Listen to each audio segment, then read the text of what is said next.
ദേവനും കാവിക്കളസം ഊരി ഇനി അടുത്തതാര്? ഇടതു വലത് മാറി മാറി ഭരിച്ച് മുടിപ്പിച്ചുകൊണ്ടിരിക്കുന്ന ഈ കൊച്ചു കേരളത്തിൽ ഒരു ഭരണമാറ്റം ബഹുഭൂരിപക്ഷം ജനങ്ങളും ആഗ്രഹിക്കുന്നുണ്ടെങ്കിലും ശക്തമായ ഒരു മൂന്നാം മുന്നണി ഇവിടെ ശക്തി പ്രാപിക്കുന്നില്ല. BJP മൂന്നാം സ്ഥാനത്തുണ്ടെങ്കിലും രാജ്യം ഭരിക്കുന്ന ഒരു പാർട്ടിയാണെങ്കിലും കഴിഞ്ഞ ഒരു 10-15 വർഷത്തെ കണക്കുകൾ പരിശോധിച്ചാൽ അവരുടെ വോട്ട് ഷെയർ എന്ന് പറയുന്നത് ഇപ്പോഴും ഒരു 10 അല്ലെങ്കിൽ 11% താഴെ സ്റ്റഡിയായി നിൽക്കുകയാണ്. ഏറ്റവും ഒടുവിൽ നടന്ന 2026 കേരള നിയമസഭാ തെരഞ്ഞെടുപ്പിൽ BJP നേടിയ വോട്ട് വിഹിതം 11.42% ആയിരുന്നു. തെരഞ്ഞെടുപ്പ് കമ്മീഷന്റെ ഔദ്യോഗിക കണക്കുകൾ പ്രകാരം ഈ തെരഞ്ഞെടുപ്പിൽ 3 നിയമസഭാ സീറ്റുകളിൽ വിജയിച്ച BJPക്ക് ആകെ 24,66,178 വോട്ടുകളാണ് ലഭിച്ചത്. തൊട്ടുമുമ്പത്തെ തെരഞ്ഞെടുപ്പുകളിലെ BJPയുടെ വോട്ട് വിഹിതം 2021 നിയമസഭാ തെരഞ്ഞെടുപ്പിൽ 11.30% 2016 നിയമസഭാ തെരഞ്ഞെടുപ്പിൽ 10.53% ആയിരുന്നു. ഇക്കഴിഞ്ഞ നിയമസഭാ തെരഞ്ഞെടുപ്പിൽ 3 സീറ്റുകളിൽ വിജയിക്കാനായതും കോൺഗ്രസിന്റെയും ഇടതുമുന്നണിയുടെയും പിടിപ്പുകേട് ഒന്നുകൊണ്ട് മാത്രമാണ് താനും. നേമത്ത് ശശി തരൂരിനെ മത്സരിപ്പിച്ചിരുന്നു എങ്കിൽ രാജീവ് ചന്ദ്രശേഖർ രാഷ്ട്രീയം വിട്ടിപ്പോൾ ബംഗളൂരുവിൽ വല്ല റിയൽ എസ്റ്റേറ്റ് പരിപാടിയുമായി നടക്കുമായിരുന്നു. കഴക്കൂട്ടത്ത് ഇസ്പേഡ് ശരചന്ദ്രപ്രസാദിനെ നേർച്ചക്കോഴിയാക്കി കൊടുക്കാതെ വേറെ ഏതെങ്കിലും വക്കുചെളുങ്ങാത്ത ഒരുത്തനെ ഇട്ടിരുന്നുവെങ്കിൽ വി മുരളീധരൻ ഇത്തവണയും പതിവ് പോലെ തോറ്റു തുന്നമ്പാടി ഇരിക്കുമായിരുന്നു. അതുപോലെ കൊല്ലം ചാത്തന്നൂരിൽ തലനാരിഴയ്ക്ക് രക്ഷപ്പെട്ട BB ഗോപകുമാർ ജയിച്ചത് എങ്ങനെയെന്ന് അദ്ദേഹത്തിന് പോലും അറിയില്ല. ആ പ്രതിഭാസം കോൺഗ്രസുകാരുടെ കുതികാലി വിട്ടുകൊണ്ട് മാത്രമാണെന്ന് വ്യക്തമാണ്. തിരുവനന്തപുരം നഗരസഭയുടെ ഭരണം BJPക്ക് ലഭിച്ചത് നാറിയ ഇടതുഭരണം എങ്ങനെയെങ്കിലും ഒന്ന് തൂത്തെറിയണം എന്ന ജനങ്ങളുടെ ആ അമിത ആഗ്രഹത്തിൽ നിന്നാണ്. എന്നാൽ വളരെ പരിതാപകരമായ ഒരു പെർഫോമൻസ് ആണ് തിരുവനന്തപുരത്ത് BJP കാഴ്ചവെക്കുന്നത് എന്ന് പറയാതിരിക്കുവാൻ നിവൃത്തിയില്ല. ഇന്നും തിരഞ്ഞെടുപ്പ് വന്നാൽ അഴകുള്ള അപ്പനെ വാടകയ്ക്ക് ഇറക്കേണ്ടുന്ന ഗതികേടിലാണ് BJP നേതൃത്വം. BJP നേതൃത്വത്തിന് ഒരിക്കലും അവരുടെ കൂടെയുള്ള മിടുക്കന്മാരായ അണികളിൽ വിശ്വാസമില്ല. ആയുഷ്കാലം പാർട്ടിക്ക് വേണ്ടി പോസ്റ്റർ ഒട്ടിക്കുകയും സമരം ചെയ്യുകയും അടികൊള്ളുകയും ഒക്കെ ചെയ്ത അവരെ സമയത്ത് തഴഞ്ഞ് തിരഞ്ഞെടുപ്പെടുക്കാറുമ്പോൾ ഏതെങ്കിലും വാടകയ്ക്കെടുത്ത സത്തെടുത്ത കൊത്തുകളെ കൊണ്ട് കെട്ടിയിറക്കും. അധികാരവും പണവും മാത്രം മോഹിച്ചെത്തുന്ന ഇവർ തിരഞ്ഞെടുപ്പിൽ പരാജയപ്പെട്ട് 4 ദിവസങ്ങൾ കഴിയുമ്പോൾ പാർട്ടിയെയും തള്ളിപ്പറഞ്ഞ് തിരികെ പോകും. നല്ല വിലപിടിപ്പുള്ള ചിത്രങ്ങൾ പാർട്ടി പണം മുടക്കി വാങ്ങും. പക്ഷെ അതൊരിക്കലും ചുവരിൽ തൂക്കില്ല. പാർട്ടിയിൽ വന്ന പല പ്രമുഖരുടെയും അവസ്ഥ ഇന്നെന്താണ്? Alphonse Kannanthanam IAS, Jacob Thomas IAS, Senkumar IPS, Tom Vadakkan, AP Abdullakutty, TP Sreenivasan, Pattalan Ravi, Vijayan Thomas, C Raghunath, Anil Antony, Padmaja Venugopal, Poonjar കേശവനും മകനും, ഇവരുടെയൊക്കെ അഡ്രസ്സ് പോലും ഇപ്പോൾ ഉണ്ടോ? എന്തുവാണ് ഇവരുടെയൊക്കെ അവസ്ഥ ഇപ്പോൾ? ഭാര്യ പോലും വോട്ട് ചെയ്യുവാൻ കൂട്ടാക്കാത്ത, കൂടെ ഒരു പട്ടി പോലും ഇല്ലാത്ത ജെട്ടി സാബുവിന് വരെ 19 സീറ്റ് കൊടുത്തു. നാണം കെട്ട തോൽവി ഏറ്റുവാങ്ങിയ പാർട്ടിയാണിതെന്ന് നാം മനസ്സിലാക്കണം.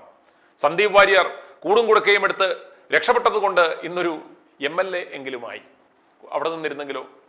ഇപ്പോൾ ഇന്നിതാ നടൻ ദേവനും പാർട്ടി വിട്ടതായി പ്രഖ്യാപിച്ചിരിക്കുകയാണ്. പടമൊന്നുമില്ലാതെ തെണ്ടിത്തിരിഞ്ഞിരിക്കുമ്പോഴാണ് വയസ്സാം കാലത്ത് ദേവൻ സ്വന്തം പാർട്ടിയായ നവകേരള പീപ്പിൾസ് പാർട്ടി ഉണ്ടാക്കി അവസാനം BJPയിൽ ലയിച്ചത്.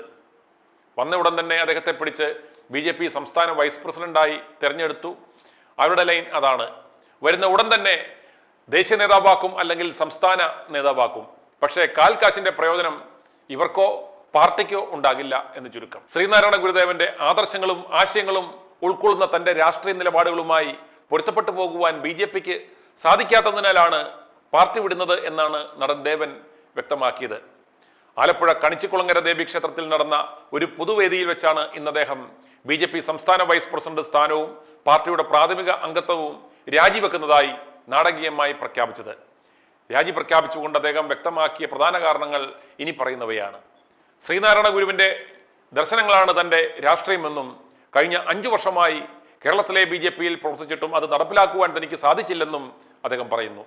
തന്റെ രാഷ്ട്രീയ ലൈൻ മറ്റൊന്നാണെന്ന് ബോധ്യപ്പെട്ടതിനാലാണ് ഈ തീരുമാനം എടുത്തത് എന്ന് അദ്ദേഹം പറയുന്നു. കഴിഞ്ഞ നിയമസഭാ തെരഞ്ഞെടുപ്പ് കാലത്ത് പാർട്ടിയിൽ ചില പ്രശ്നങ്ങൾ ഉണ്ടായിരുന്നതായും എന്നാൽ അതിനെക്കുറിച്ച് ഇപ്പോൾ കൂടുതലായി സംസാരിക്കുവാൻ താല്പര്യമില്ലെന്നും ദേവൻ പറയുന്നു. BJP വിടുവാനുള്ള തീരുമാനം പെട്ടെന്ന് എടുത്തതല്ലെന്നും 4-5 മാസങ്ങൾക്ക് മുമ്പ് തന്നെ ഇതിനെക്കുറിച്ച് ആലോചിച്ച് ഉറപ്പിച്ചിരുന്നതായും അദ്ദേഹം വെളിപ്പെടുത്തി. BJPക്ക് തന്നെ വേണ്ട എന്ന് തോന്നിയതിനാലാണ് പാർട്ടിയിൽ നിന്ന് രാജിവെക്കുന്നത് എന്ന് ദേവൻ പറയുന്നു. കേരള BJPയുമായി അഭിപ്രായ വ്യത്യാസങ്ങളുണ്ട്. പ്രവർത്തിക്കുവാൻ BJPയിൽ തനിക്ക് ഇടം കിട്ടുന്നില്ല. രാജീവ് ചന്ദ്രശേഖർ അടക്കമുള്ള നേതാക്കൾ ഫോൺ കോളിനോ മെസ്സേജിനോ പോലും പ്രതികരിക്കുക പോലും ചെയ്യുന്നില്ല. തന്നെ വൈസ് പ്രസിഡന്റ് സ്ഥാനത്ത് നിന്നും മാറ്റിയിട്ട് അതൊന്നും അറിയിക്കുക പോലും ചെയ്തില്ല എന്നും ദേവൻ പറയുന്നു. എന്നാൽ ക്ഷേത്ര ചടങ്ങിലെ ഈ അപ്രതീക്ഷിത രാജിപ്രഖ്യാപനത്തിൽ ഒപ്പമുണ്ടായിരുന്ന BJP നേതാക്കളെല്ലാം അതൃപ്തി രേഖപ്പെടുത്തിയിട്ടുണ്ട്. 2021 അമിത്ഷാ ജി ആയിട്ടുള്ള ഒരു മീറ്റിംഗിൽ എൻ്റെ പൊളിറ്റിക്കൽ പാർട്ടി ഭാരതീയ ജനതാ പാർട്ടിയിൽ ലയിപ്പിച്ചു.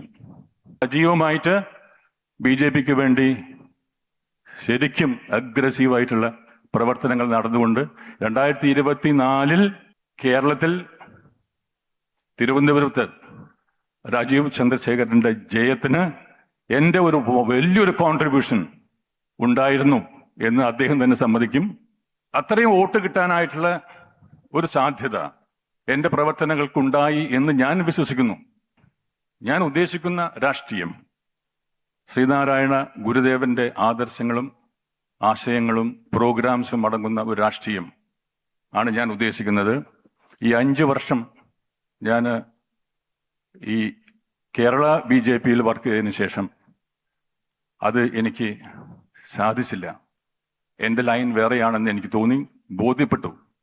അതിൻ്റെ അടിസ്ഥാനത്തിൽ ഞാനൊരു 4-5 മാസങ്ങൾക്ക് മുമ്പ് ചില തീരുമാനങ്ങൾ എടുത്തു. അത് ഇന്നലെ ഞാൻ കിട്ടുന്ന ഇൻട്രോസ്പെക്ഷൻ ആത്മപരിശോധനയിൽ ഞാനൊരു തീരുമാനം, അത് ഞാൻ ഈ വേദി തന്നെ വേണമെന്ന് തീരുമാനിച്ചത് ഇവിടെ ഇരുന്നതിന് ശേഷമാണ്. ഞാൻ തീരുമാനിച്ചു, ഇതാണ് ആ വേദി. അമ്മയുടെ സാന്നിധ്യത്തിൽ, മഹനീയമായ ഇവിടെ ഇരിക്കുന്ന മഹനീയ വ്യക്തികളുടെ സാന്നിധ്യത്തിൽ, നിങ്ങളുടെ സാന്നിധ്യത്തിൽ ഞാൻ ഭാരതീയ ജനതാ പാർട്ടിയുടെ വൈസ് പ്രസിഡന്റ് ആണെന്ന് നേരത്തെ പറഞ്ഞല്ലോ. ആ വൈസ് പ്രസിഡന്റ് സ്ഥാനവും ഭാരതീയ ജനതാ പാർട്ടിയുടെ പ്രാഥമിക അംഗത്വവും രാജിവെക്കാനുള്ള രാജിക്കത്ത് ഞാൻ എഴുതി വെച്ചിരിക്കുന്നു. ജയ് ഹിന്ദ്. രാജീവ് തമ്പ്രാന്റെ ആട്ടും തുപ്പും കേട്ട് കിടക്കുന്നത് കൊണ്ട് ഈ അടുത്ത കാലത്തൊന്നും യാതൊരു പ്രയോജനവും കിട്ടത്തില്ല, ഗതിപിടിക്കത്തില്ല എന്ന് മനസ്സിലാക്കി അഭയാർത്ഥികളായി ചെന്ന പലരും അടുത്ത ദിവസങ്ങളിൽ പാർട്ടി വിടും എന്നുറപ്പാണ്. പൂഞ്ഞാറിൽ 2 എടുക്കാച്ചരക്കുകൾ റെഡിയായിട്ടിരിപ്പുണ്ട്. ആർക്കെങ്കിലും വേണമെങ്കിൽ പറയണം കേട്ടോ. i2i News, an eye for truth. i2i News subscribe ചെയ്തിട്ടില്ലാത്തവർ ഇപ്പോൾ തന്നെ സബ്സ്ക്രൈബ് ചെയ്യുക. നോട്ടിഫിക്കേഷൻ ലഭിക്കുവാൻ ബെൽ ബട്ടണും അമർത്തുക.